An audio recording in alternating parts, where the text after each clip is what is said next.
होलिया में नया बो गलियो न रंगो होलिया में नया बो गलियो न रंगो हो नम कबल हो हैप्पी होली सनम। अब की मनाबो नहीं हम घरे आ जाए बलम। अब की मनाबो नहीं हम घरे आ जाए बलम। अब की मनाबो नहीं हम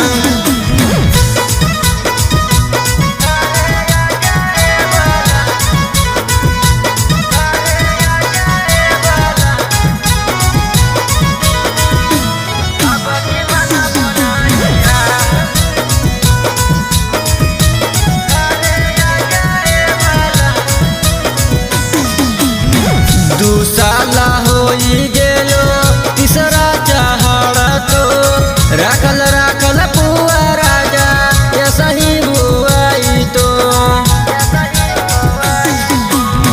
दू साला होई गेलो तीसरा चढ़ तो राखल राखल पुआ राजा ये सही बुआई तो। कब चोली नहीं लैलो होटलाली नहीं लैलो फगुआ में जबनिया को जे चाबिए बलम। अब की मनाबो नहीं हम घरे आ जाए बलम। अब की मनाबो नहीं हम घरे आ जाए बलम। अब की मनाबो नहीं हम